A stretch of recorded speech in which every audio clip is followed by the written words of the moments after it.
Well, the eclipse came and went, a little disappointing, and we're all still here, so the videos must. I figure it's time to ruffle some feathers. It's something I've said on Twitter a few times. I figure it's time to talk about it and explain it because you're welcome to disagree with me in the comments below, but I think you're going to be wrong. I don't think you're going to change. What I've seen a lot of people complain about is the price of comic books. A lot of people discuss it, graphic novels, books too, ebooks especially. It comes up all the time. I've even seen people go so far as to say that indie products should be given away for free. I don't agree with.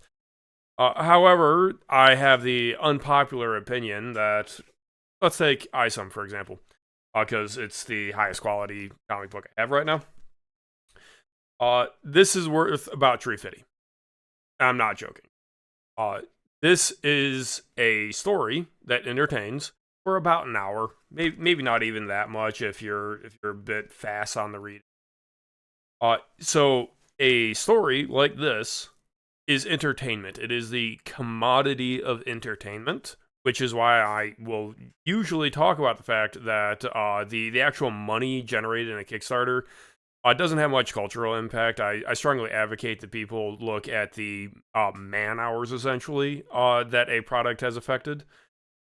So this is 1 hour of entertainment, which means it is getting compared against everything else vying for it.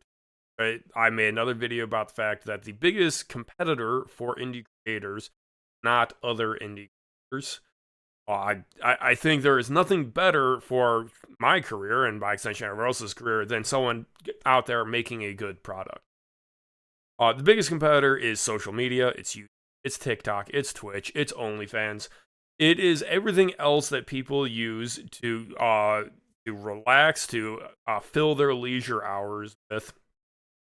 That because they could be doing it in any format. There are some people that specifically want sequential art. There are some people that specifically want romance novels. They specifically want this, that, or the other. Uh, but entertainment is like food. Everything goes down to what is the commodity price, and the internet has basically driven the commodity price of time of entertainment basically to zero. Now, nothing's actually zero because you have to get through ads. And sometimes some products are subsidizing other products. I'll get to that later if I remember. But realistically, people accept that there is a price to entertainment because they will still pay money to go out and do things. Because, for example, if people recognize that it's normal to pay money to rent a movie or go to the theaters to sit and watch, say, Dune for 2.5 hours, they'll pay money for that. They say it is worth the ticket price to be entertained like this for these hours.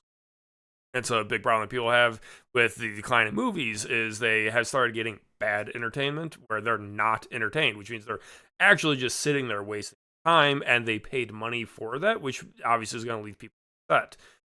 In the YouTube sphere, you just see people clicking off to other videos because they're looking for something to distract them and fill up their time. But I figure if you start averaging and getting down to the base level of an hour of entertainment, it's probably like $3 or $5 that people are basically agreeing actual entertainment is worth about $3 or $4 per hour.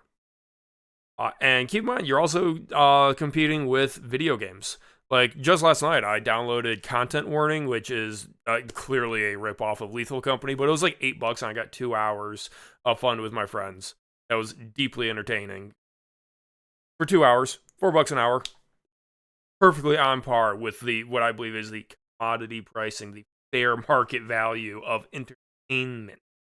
Which, incidentally, maybe that means that I'm undervaluing my ebook. A lot of people think that an ebook, because there's no physical product attached to it, for a novel such as Gamacoin, link in the description, that there's no physical product, you're just giving away there's no piece price to that, so it should be $1. You should maybe even be giving it away.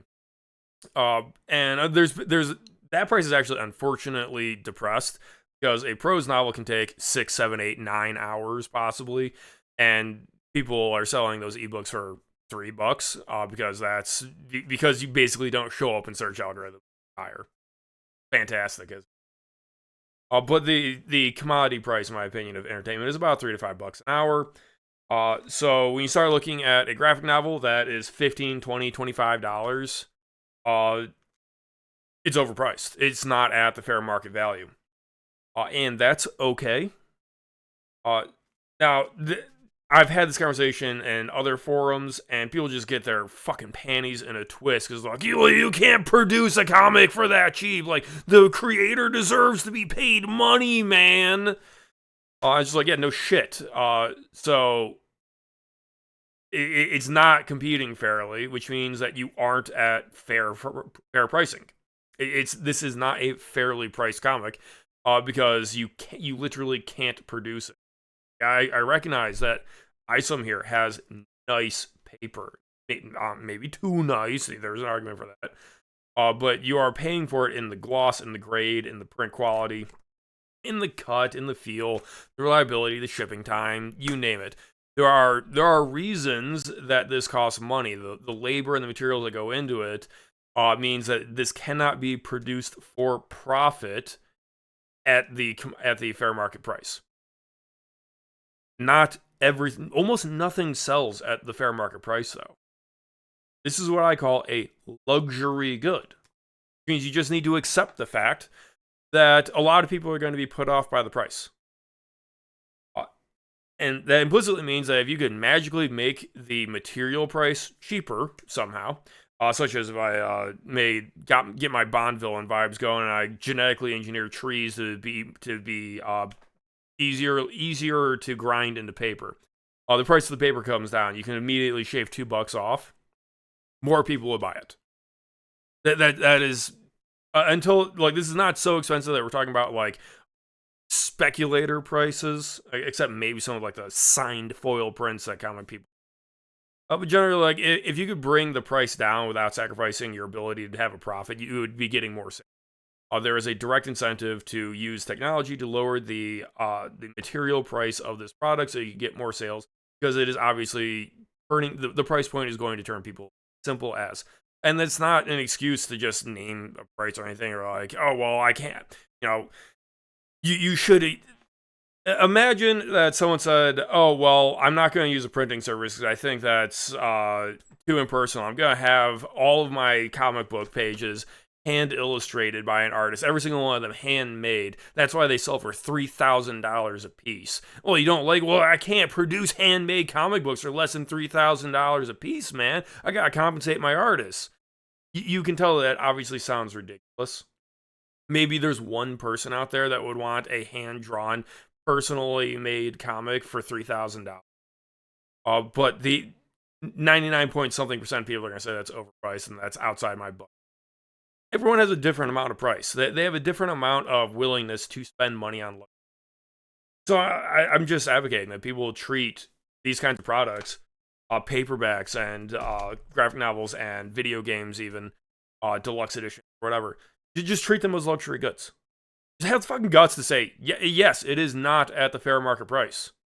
Why should it be? So that's my entire point here right now. If you compare this to any other format of people spending their money to be entertained, you look at the dollars per hour of entertainment of Skyrim, and you find that person that's been installing mods for the last 10 years, and they have 10,000 hours logged in on a $60 game. They say, well, yeah, that's how I get my entertainment, man. Obviously, they're going to say that any crowdfunded comic is overpriced. They simply are. It's the name of the game. They're overpriced. They're luxury goods. If you want to buy one of my luxury goods, I've got the link in the description to my latest fantasy novel. As I mentioned, it does have an ebook available where you can get it without paper attached to it for like $3. And the paperback costs more because material price. This is a great portal fantasy, though. It's a lot of fun. It's lighthearted. It's a departure from our usual cyberpunk material. And you should subscribe for more content like this so I can stir up more fights with people that are going to hear me say that a comic book is worth $3 and they're just going to scream at me. I've had that happen before.